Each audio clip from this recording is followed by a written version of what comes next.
Olá, pessoal. Então, vamos dar continuidade, né, a esse capítulo, tá? Falando do experimento que o Thomson realizou, finalmente, tá? Então, conforme nós tínhamos visto lá na aula, né, eu havia apresentado para vocês as 3 principais conclusões que ele obteve, né? Mas eu não me ative muito lá em explicar como que ele chegou a essas conclusões, né, para formular o seu modelo, tá? Então a gente vai discutir um pouquinho melhor sobre isso. Bom, a primeira conclusão que eu tinha colocado lá para vocês era que os raios catódicos são carregados negativamente, certo? Pois eles eram atraídos pelas placas positivas, ok? E aí a questão era: qual a natureza desses raios, né? Então eu perguntei lá para vocês, será que isso seria uma radiação carregada, né? Existe essa possibilidade? Ou será que seria uma partícula de matéria carregada, né? Então, a princípio, né, teria essa questão a ser solucionada, né? Então, o que nós vimos lá, na verdade? Agora na aula complementar anterior, né? Eu disse para vocês que nós tivemos contribuições, né, de 3 pessoas, né, importantes para essa primeira conclusão. Plucker, Hittorf e Crookes, tá? Como que cada um deles contribuiu, então, para essa primeira conclusão, digamos, né, a respeito desses raios catódicos, tá? Então, a primeira conclusão é que os raios catódicos, eles têm uma carga negativa, tá? Olha só, como que se obteve isso, né? Se você analisasse puramente, né, os raios catódicos, não necessariamente você poderia ter atribuído uma carga a ele, né? Mas como nós vimos, Plucker, ele de fato, né, ao estudar esses raios ali, né, o que ele observou? Quando você aproximava, por exemplo, um ímã, né, aqueles raios eles eram afetados. Então, a partir desse momento, né, como eles são afetados por um campo magnético, significa que eles têm carga. Aí vai lá Crookes no final, né, e identifica que esses raios saíam sempre do cátodo em direção ao ânodo.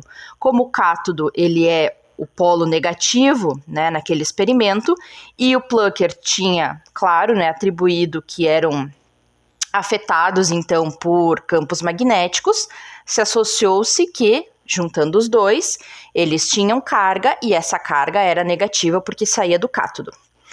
Ok, são partículas de matéria, né, isso quem evidenciou pela primeira vez foi o Crookes, né, por quê? Por causa daquele experimento da ventoinha, né? Então, o que ele observou?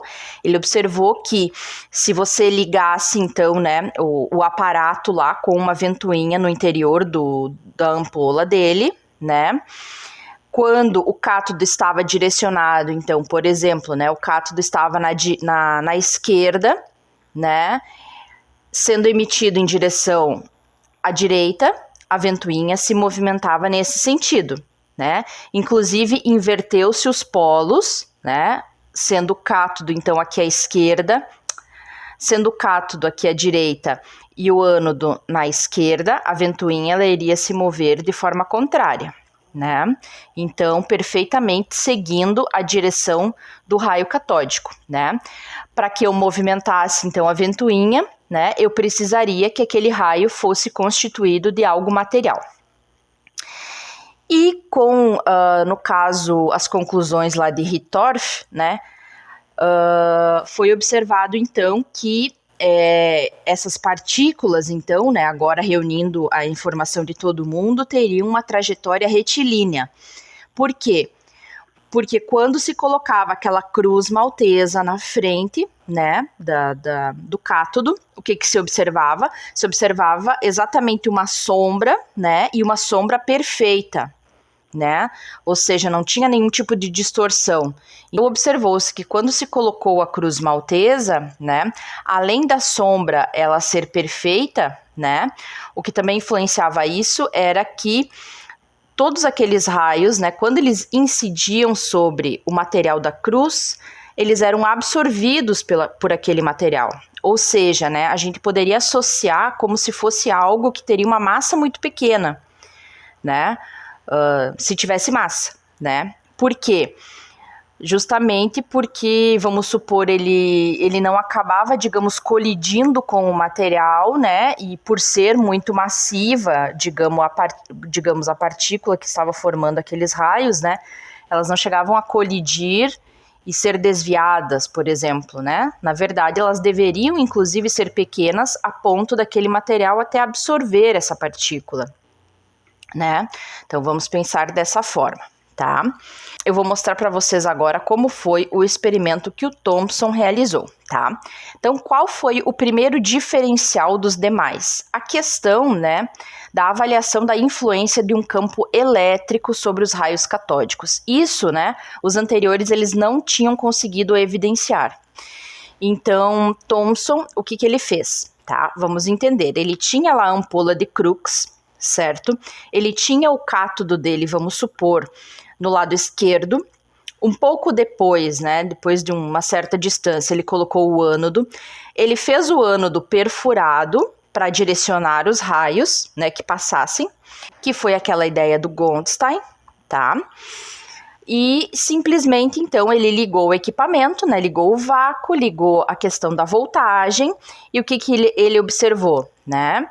Que se ele ligasse somente a voltagem e o vácuo, né, os raios, né, no caso, catódicos, eles iam passar somente pelo orifício, como se esperava, né, e iriam refletir lá no final, tá? Bem no final ele colocou, inclusive, uma placa fluorescente, né, para que ele pudesse ver melhor, né, já que ele tinha, por exemplo, reduzido, né, a área por onde os raios iriam passar, né, até vocês vão ver por que daqui a pouquinho. Então, ele fez essa restrição, por exemplo, essa concentração do raio num local só, ia ser muito difícil ele conseguir visualizar lá no final, né? Somente um flashzinho, né? Pegando, digamos, na extremidade do equipamento. Então, ele precisou colocar, na verdade, lá, né? Um material fluorescente, né? Inclusive, ele até colocou, por exemplo, como se fosse uma régua, né? Justamente para marcar essas partículas estavam atingindo, digamos, né? A placa fluorescente, para ver se tinha algum tipo de desvio, né? Ok. Então, a princípio, né? No início, raios catódicos estavam em linha reta. Aí ele foi lá, né, e pela parte de fora do tubo, ele colocou duas placas, né, carregadas. Então, ele conectou essas placas, digamos, numa bateria, né, e novamente, uma delas ficaria positiva, a outra negativa. E aí, o que ele observou, né, que, por exemplo, quando a minha placa positiva, né, estava na parte de cima do equipamento, né, coincidentemente, o raio catódico, né, ele sofria, então, um desvio na sua trajetória e ia para cima, certo?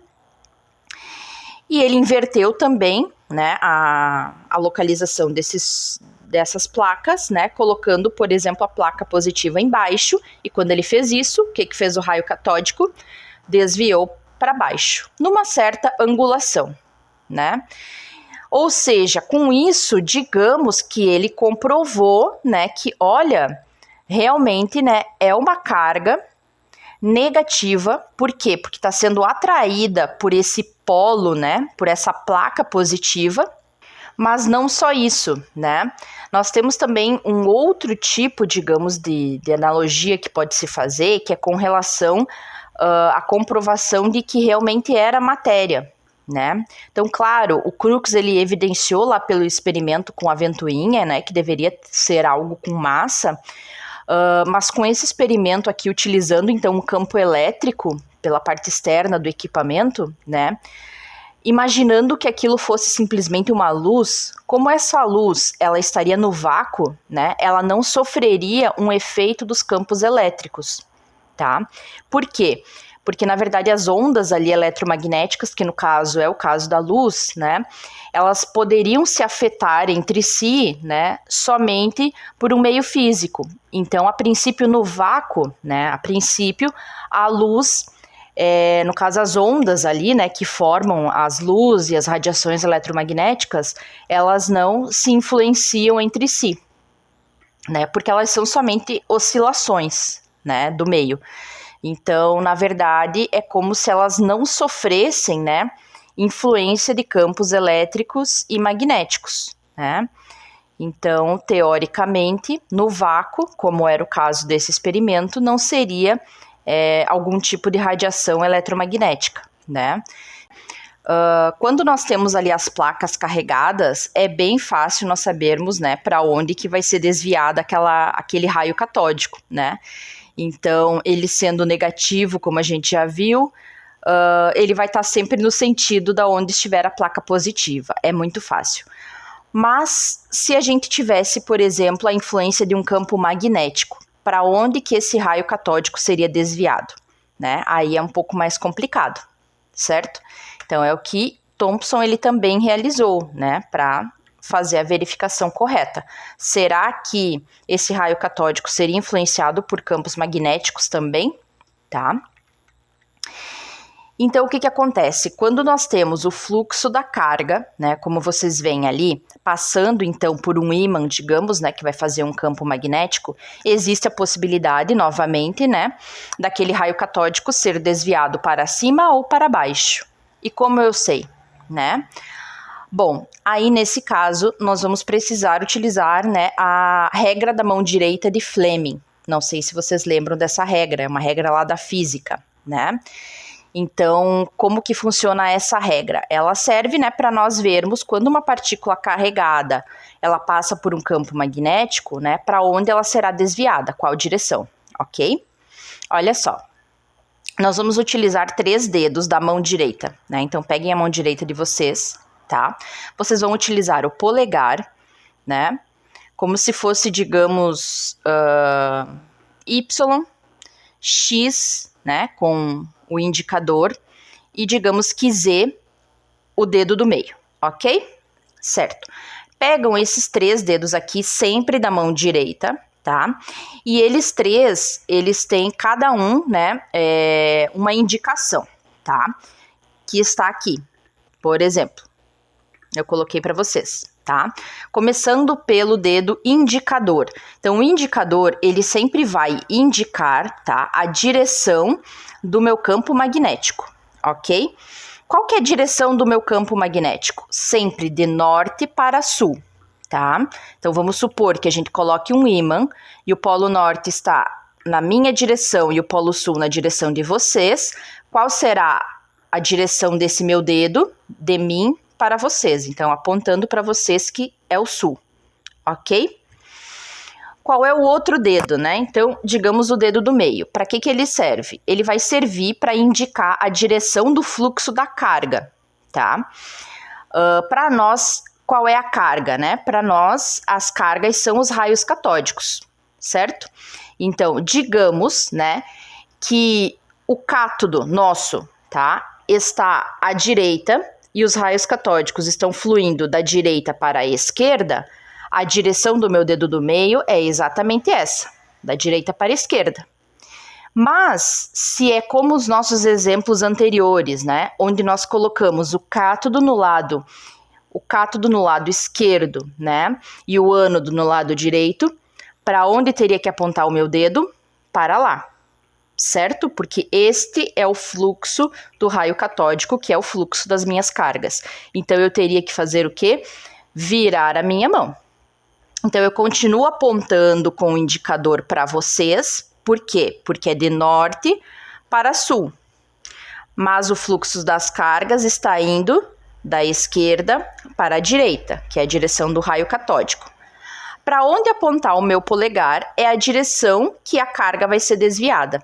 Então, nesse caso, se o meu cátodo estivesse desse lado, né, e o meu ímã está norte aqui e sul aí, a carga, ou seja, o raio catódico, ele seria desviado ao passar pelo ímã para baixo. Agora, vamos supor, tá, que o cátodo agora está deste lado, que é a direita, né, e o ânodo na esquerda. Os raios catódicos, eles vão fluir da onde? Da direita para a esquerda. Então, o dedo do meio, que é o fluxo das cargas, vai inverter. Então, nesse caso, para onde iria o meu raio catódico? Iria para cima, o desvio, certo? A mesma coisa vocês podem fazer com questão aqui da parte do ímã, né? Vamos supor que o norte fosse vocês e o sul sou eu, vocês iriam virar, né, a mão dessa forma, de norte para sul, ok? Então, ali eu coloquei o exemplinho para vocês, tá? Conforme a gente comentou. Então, o fluxo indo de norte para sul, essas cargas, né? Com o cátodo aqui, fluindo para o ânodo, né? E a direção, então, do meu... aqui é o meu fluxo de carga, né? E a minha força magnética, ou seja, para onde iria desviar, né? O meu raio catódico seria para cima. Legal, né? A questão é, tá? Quando ele fez esse experimento, né? Utilizando, então, tanto o efeito dos campos elétricos quanto magnéticos sobre os raios catódicos, né? Ele observou que esses raios, eles são influenciados por ambos os campos. Esses raios, né, eles seguem exatamente a lei do eletromagnetismo, ou seja, né, aquelas leis de Maxwell, que já se tinha mais ou menos ali por volta de 1864, então vejam que foi mais uma pessoa que contribuiu muito para esse experimento, né? Então, a partir dessas leis, né, se sabia que, de novo, que isso era uma carga, né, e era uma carga com massa, e que, no caso, seguia perfeitamente as leis, né, que deveriam ser seguidas, né, quando uma carga ela é exposta, então, a um campo elétrico e um campo magnético. Legal, né? A questão é que surgiu mais uma pergunta, né? Lembram lá do Faraday, lá no começo da história? Foi ele, né, que deu a ideia, né, ou seja, né, que concluiu que existiam íons, que eram partículas carregadas, tá? Mas essa partícula que eles estavam vendo, então, né, que formava os raios catódicos, será que não era um íon? Um íon que saía do cátodo e ia para o ânodo? Poderia ser, né, um íon negativo, um ânion. Ou será que era outra coisa, tá? Então, essa foi a grande questão. E aí, como que eles fizeram, no caso, né, como que Thomson ele fez para provar, entre aspas, ou verificar se era um íon proveniente do cátodo ou outra coisa, tá? Ele continuou usando aquelas leis do eletromagnetismo que foram propostas por Maxwell. Olha que legal. Então, lá naquelas leis do eletromagnetismo, tá? Existe uma que ela se refere, por exemplo, à magnitude, tá? Da carga de uma determinada partícula sobre a massa, ou seja, a razão, carga, massa, né, da minha partícula, qualquer partícula carregada, certo? E ela diz o que, no caso, essa lei, tá? Que a razão entre esses dois é como se fosse, né, a magnitude do campo elétrico, tá? Que tá ali representado pela letra E, a magnitude do campo magnético, que é o B, o I, né, que seria a minha corrente, certo? E vejam ali que nós temos um θe. O θe seria o desvio que eu teria, né, quando, digamos, esses campos, né, no caso, eles incidem sobre essa partícula, né? Então, como ele fez para ver esses valores, tá? Então, primeiro, ele foi lá e viu exatamente aonde rebatia, né, no caso, o raio catódico sem campo nenhum. Depois ele foi lá e viu, né, quando, por exemplo, quando você colocava as placas carregadas, né, qual que era o ângulo de desvio, e quando você colocava as placas magnéticas, qual que era o ângulo de desvio. Né, foi colocado o campo elétrico, né, que no caso era possível de se medir, né, o quanto você estava colocando ali de corrente, enfim, né, e a partir desse desvio, eles calibraram o equipamento no zero, caso ele, né, o Thomson, ele calibrou o equipamento, tá? Para conseguir fazer a medição, digamos assim, né, da magnitude que estava sendo aplicada pelo campo magnético, né? Essas coisas vocês não precisam saber, tá, gente? Enfim, foi só o que ele fez, né? A questão é que ele seguiu lá direitinho as leis do eletromagnetismo, ele conseguiu obter esses valores que eu falei para vocês, e ele conseguiu, né, ver a razão, então, entre a carga e a massa dessa partícula, tá? Então, de novo, ele provou que era uma partícula, que era uma partícula carregada, e que essa razão é aquele valor de menos 1,76 vezes 10 na 8 coulomb por grama, tá? Por que esse valor ele é tão importante? Porque ele observou que esse valor aí, ele não variava nunca, né? Ou seja, ele mudou todos os tipos de materiais que era possível, todos, né? Vou dizer assim, vários materiais para o cátodo ele colocou, né? Metais diferentes. Ele mudou os tipos de gases que ele estava colocando lá dentro e sempre deu a mesma razão. Ou seja, todo mundo tinha essa mesma partícula que estava formando os raios catódicos. Ou seja, além de terem todos os materiais, o que já meio que indicava, né, que era uma partícula assim que era meio universal. Além disso, ela era muito pequena, porque ela era muito menor do que o hidrogênio. Então foi assim que ele concluiu que era uma partícula universal e que deveria estar dentro dos átomos de todos, no caso, né, os elementos químicos. Então foi a partir desse experimento que se obteve, né, o que nós chamamos hoje de elétron, né? Então, na época ele chamou de corpúsculo, né?